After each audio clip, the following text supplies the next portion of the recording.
Good evening, everyone.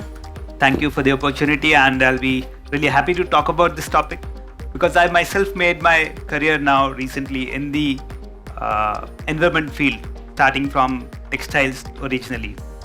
So, carbon footprint reduction and climate action for entrepreneurs, and rather the idea is about talking about looking at opportunities of reducing carbon footprint in our own business existing, as well as looking for the opportunities that can come only from the carbon footprint reduction ideas. So this is something very common that we all know about, that in our existing business we can shift to solar, wind, and these have even become feasible options for us. It's not simply that we are investing for green. In now 6 to 7 years, the payback is good. India is the cheapest in solar power generation, wind and hybrid as well.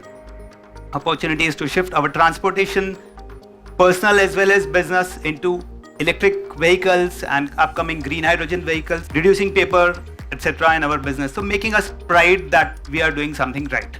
But more importantly, what I have seen is that opportunities lie in ESG itself. I made some data here.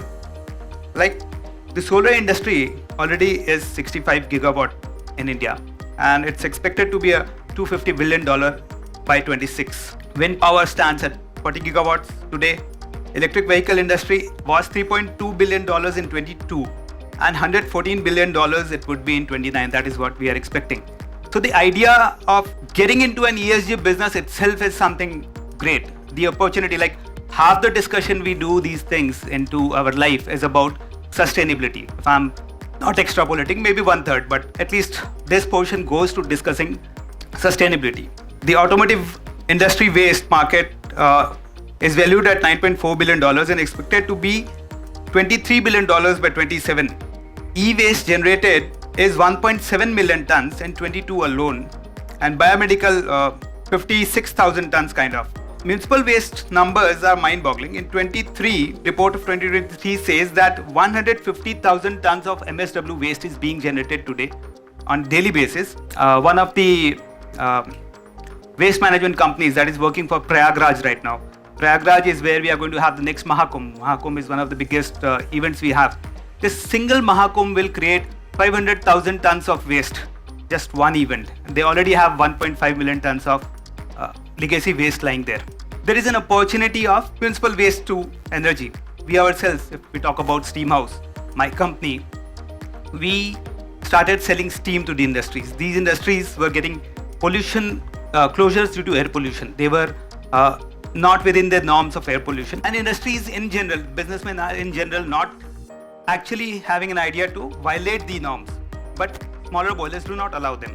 So instead we thought of setting up large boilers, set up large boilers with the right air pollution control equipment, better thermal efficiency and increased safety. Started supplying steam to these industries. It got attention of the government immediately.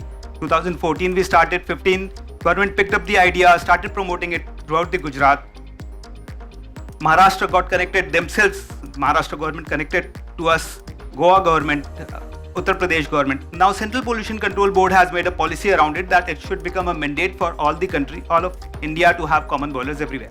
So my idea here is that if we look for a business which is environment based, it will have a pull kind of model. We don't have to push our sales. Again, now we are focusing on municipal waste. So why I was talking about municipal waste is that we have been doing it on coal. We reduced emissions, we increased thermal efficiency, but now when we are talking about municipal waste, the red carpet given by the municipal corporations or the government is again different. Every city has a challenge with the municipal waste management. And we think that there is an opportunity in the waste everywhere. The calorific value, if converted, can reduce at least 20 to 25% of fossil fuel import of the country. That amount of fossil fuel, that amount of forex outflow of the country.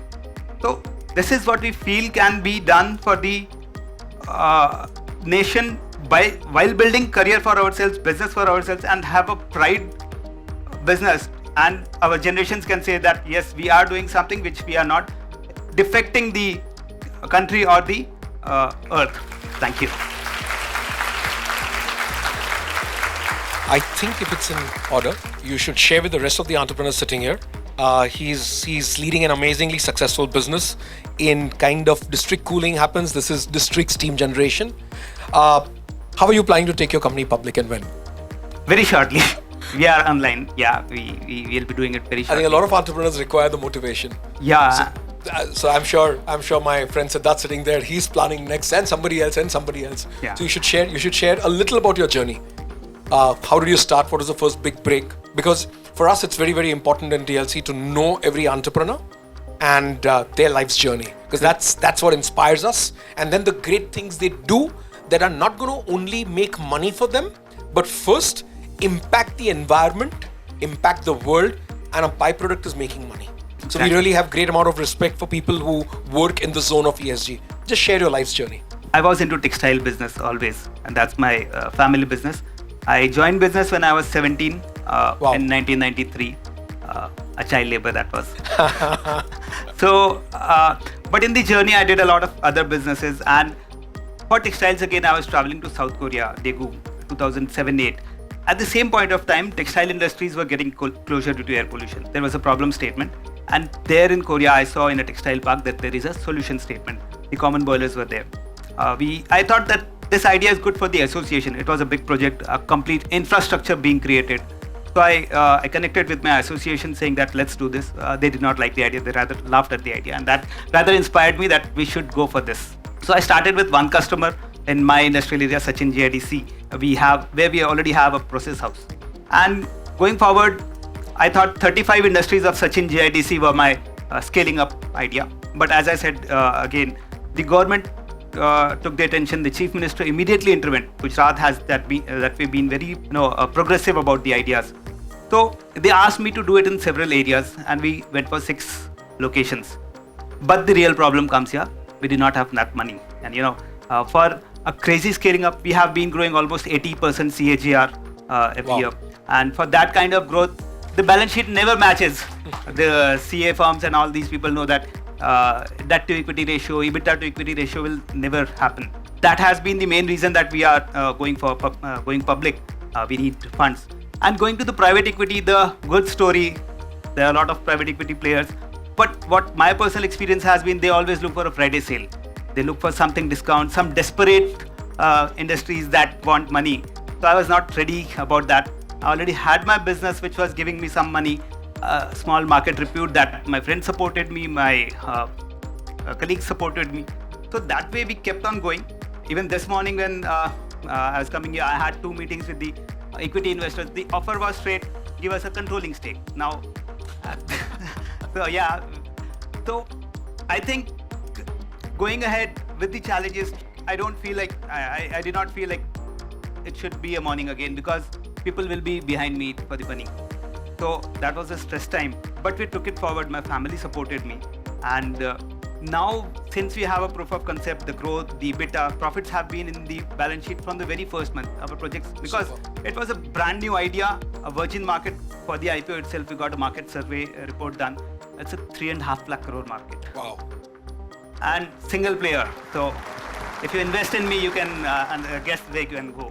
And the Central Pollution Control Board data, if you believe in that data, they say that there are 1 crore SSIs, small scale industries, and 40% of them have boilers. So if we believe their data, there are 40 lakh boilers installed, and 40 lakh boilers will not be 3.5 lakh crores. So I don't know what exactly the figure is going to be. And 3.5 lakh crores at $3.75 trillion economy, $5 trillion economy.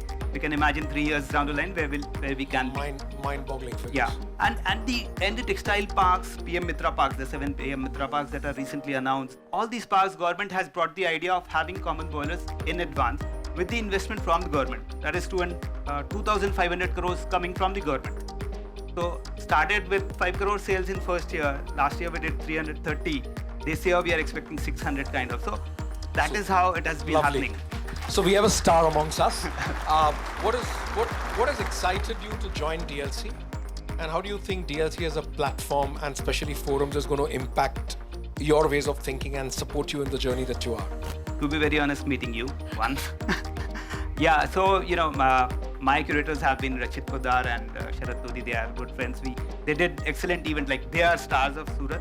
So one, and then your concept of doing something really provable, actionable. Your statement in the this is where action happens. So that really inspires everyone, I believe, and that's all we are here for. Super. Lovely to have you with us. Wishing you all the very Thank you. best.